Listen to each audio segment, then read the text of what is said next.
ఉద్ధవ్ ఠాక్రే ఆ పదవి వ్యామోహమే ఆయన కొంపముంచిందా? ప్రతిపక్ష హోదా ఆయన దక్కుతుందా లేదా?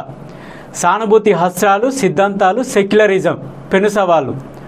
ముంబై రాజకీయాలను శాసించిన ఉద్ధవ్ పరిస్థితి ఏంటి? ఇవన్నీ తెలియాలంటే స్కిప్ చేయకుండా ఈ స్టోరీ చూడండి.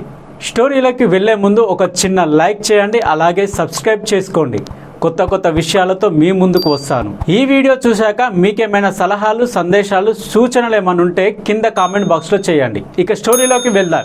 రాజకీయ నాయకులు సహజంగానే మంచి అవకాశాలు ఉన్న వర్గాల వైపు ఆకర్షితులవుతారు. పైగా వారు ఏ భావజాలాన్ని ఇష్టపడి వచ్చారో ఆ భావజాలం పార్టీలో కొరవడినప్పుడు తమకు నచ్చిన పార్టీలో చేరేందుకు, తమకు నచ్చిన భావజాలం కలిగిన ఇతర పార్టీలోకి ఫిరాయించేందుకు ఆసక్తి చూపుతారు. రాజకీయాల్లో ఒక్క పరాజయంతో కథ ముగిసింది అనుకోవడం అవివేకమని చరిత్ర చెబుతుంది. వరుస పరాజయాల తర్వాత కూడా పడిలేచిన కిరీటంలా అఖండ విజయాలు సొంతం చేసుకున్న ఉదంతాలు ఎన్నో ఉన్నాయి. అదే సమయంలో కొన్ని పరాజయాలు భవిష్యత్తు అన్నదే లేకుండా చేసిన సందర్భాలు సైతం ఉన్నాయి. మహారాష్ట్ర తాజా రాజకీయ పరిణామాలను గమనిస్తే ఉద్ధవ్ ఠాక్రేకు అసెంబ్లీ ఎన్నికల్లో తగిలిన ఎదురు దెబ్బ నిస్సందేహంగా జీర్ణించుకోవడం కష్టమే. అయితే నిలబడి కలబడుతూ భవిష్యత్తులో అధికారానికి తిరిగి వస్తారా అన్నదే ఇప్పుడు క్లిష్టమైన పరిస్థితి. ముఖ్యమంత్రి పదవిపై వ్యామోహం ఉద్ధవ్ ఠాక్రే వర్తమానాన్ని అగమ్య గోచరంగా మార్చింది.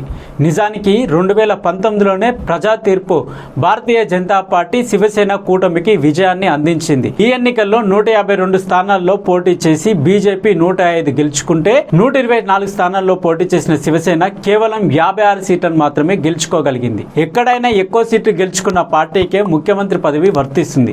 కానీ అందుకు భిన్నంగా నాటి శివసేన అధినేత ఉద్ధవ్ ఠాక్రే సీఎం పదవి తనకే ఇవ్వాలంటూ పేచీ పెట్టారు. ఈ పేచీని కాంగ్రెస్, నేషనలిస్ట్ కాంగ్రెస్ పార్టీలు తమకు అనుకూలంగా మార్చుకొని ఆ సీఎం పదవి తామే ఇస్తామని తమలో కలిసి ప్రభుత్వాన్ని ఏర్పాటు చేయాలని ఉద్ధవ్ ఠాక్రేకు అవకాశం ఇచ్చింది. తనకు ముఖ్యమంత్రి పదవి ముఖ్యం తప్ప పార్టీ సిద్ధాంతాలతో పనేముంది అన్న చందంగా సైద్ధాంతికంగా ఉన్న భిన్న ధృవాలు ఉన్న పార్టీలతో ఉద్ధవ్ ఠాక్రే కలిసి మహావికాస్ అఘోడి కూటమి ప్రభుత్వాన్ని ఏర్పాటు చేశారు. మిత్రదోహానికి పాల్పడ్డ శివసేనకు బుద్ధి చెప్పాలనుకున్నారో లేక ఆర్థిక రాజధాని ముంబైపై పట్టు కోసమో మొత్తానికి బీజేపీ చేపట్టిన ఆపరేషన్తో శివసేన నిట్ట నిలువ చీలిపోయింది. ఏకంగా 40 మంది ఎమ్మెల్యేలను చీల్చుకొని బయటకు వచ్చిన ఏక్నాథ్ షిండేకు ముఖ్యమంత్రి పదవిని కట్టబెట్టింది కమలం పార్టీ. ఆ తర్వాత ఎన్సీపీని సైతం చీల్చి అజిత్ పవార్కు ఉప ముఖ్యమంత్రి పదవినిచ్చి తమ సంకీర్ణ సర్కారును పటిష్టం చేసుకుంది. ఇదంతా అందరికీ తెలిసిన విషయమే.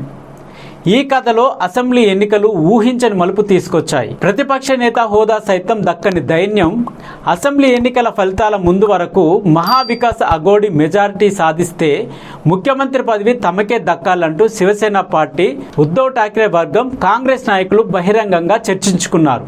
వారొకటి తలిస్తే విధి మరొకటి తలిచిందన్నట్టుగా ముఖ్యమంత్రి పదవి కాదు కదా, కనీసం అసెంబ్లీలో ప్రతిపక్ష నాయకుడి హోదా సైతం దక్కని స్థితి నెలకొంది.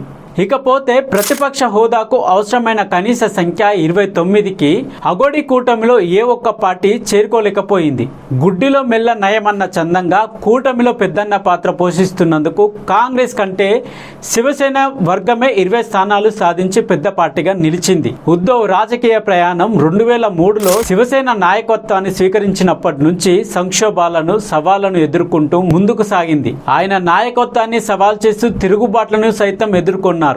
2009లో రాజ్ ఠాక్రే విభేదించి మహారాష్ట్ర నవ నిర్మాణ్ సేన పేరుతో వేరుకుంపటే పెట్టుకున్నారు. ఆ పార్టీ శివసేనకు ముప్పుగా మారి కొత్త శివసేనగా చలామణి అయ్యింది. ఆ తర్వాత నారాయణ్ రానే కూడా తిరుగుబాటు చేశారు. అయినా సరే నిలబెట్టుకున్న ఉద్ధవ్ ఠాక్రే 2022లో ఏక్నాథ్ షిండే నేతృత్వంలో జరిగిన తిరుగుబాటుతో పార్టీ అసలు పేరు, ఎన్నికల గుర్తును కోల్పోవాల్సి వచ్చింది. అయినా సరే లోక్సభ ఎన్నికల్లో మంచి పనితీరును కనబర్చిన ఉద్ధవ్ ఠాక్రేకు అసెంబ్లీ ఎన్నికల్లో ఎదురైన ఘోర పరాజయం పార్టీ ఉనికికే ప్రమాదం తెచ్చిపెట్టింది. ఇకపోతే సానుభూతి హస్త్రాలు కూడా ఫలించలేదు. ఏక్నాథ్ షిండే పార్టీని చీల్చి బీజేపీతో కలిసి ప్రభుత్వాన్ని ఏర్పాటు చేయడాన్ని తమకు జరిగిన వెన్నుపోటుగా పేర్కొన్న ఉద్ధవ్ ఠాక్రే అదే అంశాన్ని పదే పదే ప్రస్తావిస్తూ ప్రజల్లో సానుభూతి పొందే ప్రయత్నం చేశారు. అలాగే తమకు ద్రోహం చేసిన ఏక్నాథ్ షిండేను, ఆయన వర్గం నేతలను దేశద్రోహులుగా చిత్రీకరించే ప్రయత్నం చేశాడు. లోక్సభ ఎన్నికల్లో సానుభూతి హస్తం కొంతమేర పనిచేసినా పదే పదే అదే అంశం ఆధారంగా ఓట్లు పొందడం సాధ్యం కాదని అసెంబ్లీ ఎన్నికలు నిరూపించాయి. షిండే సర్కారు మహారాష్ట్ర కంటే గుజరాత్కే మోదీ, అమిత్ షా ఎక్కువ అనుకూలం అంటూ చేసిన విమర్శలు సైతం ప్రజలు పెద్దగా పట్టించుకోలేదు కూడా. ఉద్ధవ్ రాజకీయ గమనంలో ఎన్నో ఒడిదుడుకులు, తిరుగుబాట్లు ఎదుర్కొన్నా మళ్ళీ నిలదొక్కున్నారు. కానీ 2019లో సైద్ధాంతికతంగా బద్ధశత్రువులైన కాంగ్రెస్, ఎన్సీపీలతో జత కట్టడం ఉద్ధవ్కు మెజారిటీ హిందువులను దూరం చేసింది. హిందూ హృదయ సామ్రాట్గా జనం చేత పిలిపించుకున్న బాలాసాహెబ్ ఠాక్రే నెలకొల్పిన శివసేన అతివాద హిందూ రాజకీయ పార్టీ అనడంలో సందేహం లేదు. హిందూ భావజాలంతో రాజకీయాలు చేస్తున్న భారతీయ జనతా పార్టీని మించి హిందుత్వవాదాన్ని శివసేన ప్రదర్శించేది. భావ సారూప్యత కారణంగా ఈ రెండు పార్టీలు కలిసి అనేక సంవత్సరాలుగా ప్రయాణం కొనసాగించాయి. కానీ ఉద్ధవ్ ఠాక్రే సెక్యులర్ ముసుగు తొడిగి మైనారిటీ మెప్పు పొందే రాజకీయ వైఖరిని ప్రదర్శించే కాంగ్రెస్, ఎన్సీపీలతో జత కట్టడం తన రాజకీయ ప్రయాణానికి చెమరగీతం పాడినట్టయింది. బాల్ ఠాక్రే హయాంలో మిలిటెంట్ హిందుత్వ పోరాట వైఖరి నుంచి సెక్యులర్ జోన్లోకి అడుగుపెట్టడం ఆ పార్టీ శ్రేణుల్ని జీర్ణించుకోలేకుండా చేసింది. అదే ఏక్నాథ్ షిండే తిరుగుబాటుకు పూర్తి మద్దతు లభించేలా చేసింది. తాజా ఎన్నికల్లో ఓటమి తర్వాత తన విధేయులను నిలబెట్టుకోవడం ఉద్ధవ్కు మరో సవాల్గా మారింది. రాజకీయ నాయకులు సహజంగానే మంచి అవకాశాలు ఉన్న వర్గాల వైపు ఆకర్షితులవుతారు. పైగా వారు ఏ భావజాలాన్ని ఇష్టపడి వచ్చారో ఆ భావజాలం పార్టీలో కొరవడినప్పుడు తమకు నచ్చిన భావజాలం కలిగిన ఇతర పార్టీలోకి ఫిరాయించేందుకు ఆసక్తి చూపుతారు. ఇప్పుడు శివసేన పార్టీ తరపున గెలిచిన 20 మంది ఎమ్మెల్యేలను కాపాడుకోవడంతో పాటు పార్టీ శ్రేణుల్లో ఈ పరాజయాన్ని మర్చిపోయేలా రాజకీయ పోరాటాలకు సిద్ధం చేయాల్సిన అవసరం ఉంది. ముంబై, థానే, పూణే, నాసిక్, సంభాజీనగర్ వంటి నగరాల్లో జరుగుతున్న మున్సిపల్ కార్పొరేషన్ ఎన్నికలు మరో ముఖ్యమైన సవాల్గా మారుతున్నాయి. శివసేన 3 దశాబ్దాలుగా బృహన్ ముంబై మున్సిపల్ కార్పొరేషన్ ని పాలించింది. ఇందులో అత్యధికంగా బీజేపీతో పొత్తు పెట్టుకున్న కాలమే. ఇప్పుడు చీలిపోయి బలహీనపడ్డ శివసేన ఒకవైపు, తాజా అసెంబ్లీ ఎన్నికల్లో ఘన విజయం సాధించిన బలంగా కనిపిస్తున్న శివసేన వర్గం, బీజేపీ వర్గం మరోవైపు నిలిచాయి. అసెంబ్లీ ఎన్నికల్లో ముంబై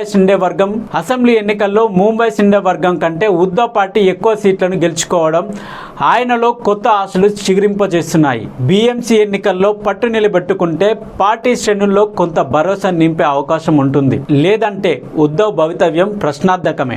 సో ఇది ముంబై రాజకీయాల్లో నెలకొన్న ప్రస్తుత పరిస్థితులు. మీ సూచనలు, సలహాలు ఏమైనా ఉంటే కింద కామెంట్ బాక్స్లో చేయండి. Thank you.